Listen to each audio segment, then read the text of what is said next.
Voters are trying to get to their ballot in these final 15 minutes. And today I spoke with political expert Dr. Michael Bitzer about what we can expect from today's primary.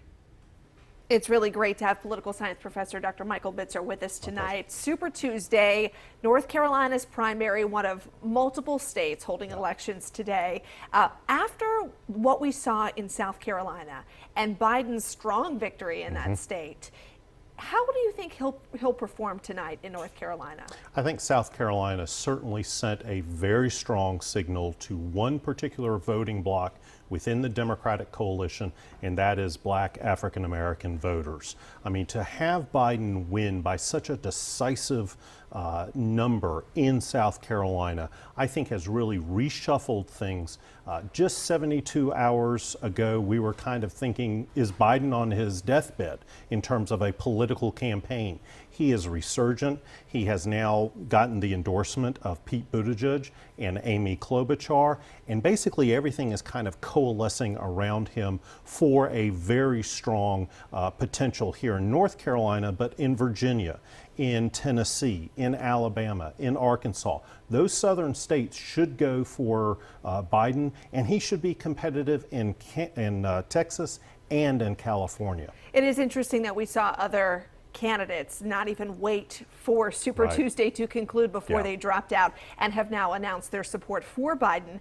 Is there some political motive to that? Is that to try to make sure Bernie Sanders doesn't get the nomination? I think it is certainly a strategic move. Perhaps the candidates, Pete Buttigieg and Amy Klobuchar, saw the writings on the wall in terms of being competitive today in Super Tuesday contests, but they also have a political future ahead of them.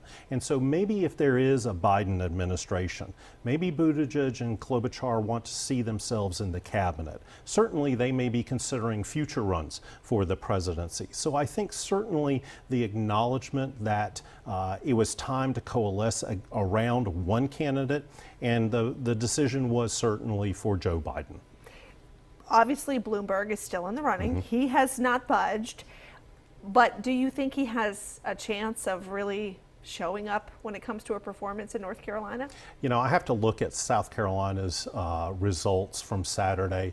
Tom Steyer dumped well into $17 million and basically camped out in South Carolina and got 11% of the vote, but more importantly, got 0 delegates. I think this could be a microcosm of what Mike Bloomberg may expect. Certainly he'll get some votes, but the question is, has Joe Biden's momentum over the past 72 hours really kind of deflated any sense of Mike Bloomberg being able to assert himself in a state like North Carolina? What do you anticipate? Who do you think will come out on top in this presidential Democratic race?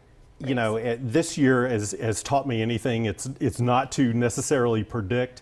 I do think Biden has the momentum that is necessary to make it a two-candidate race against Bernie Sanders. But the problem is we may not know who actually wins California for a couple of days at least, because all of the mail-in ballots still coming in. And the important thing to remember about North Carolina, it's not a winner-take-all in terms of the delegates. 110 delegates are up for grabs tonight. It's statewide, but it's also within congressional districts. And the 12th congressional district here in Mecklenburg County is one of the big ones that could be the key ones to watch tonight. You also mentioned to me that you'll be closely watching the U.S. Senate race between Cal Cunningham and Erica Smith, really the two contenders there that you're watching. What do you think is going to happen? I think the conventional wisdom certainly is that Cal Cunningham should come out with the nomination. The question is how close. And for Erica Smith, of course, her natural constituency is African American voters. The whole Republican influence in trying to persuade them to vote for Erica Smith will be an interesting thing to watch tonight. The governor's race, Republican Dan Forest is going up against Holly Range. Do you think it's a shoo-in for him, or does he have some competition? It certainly should be a natural win for him tonight. He is the lieutenant governor.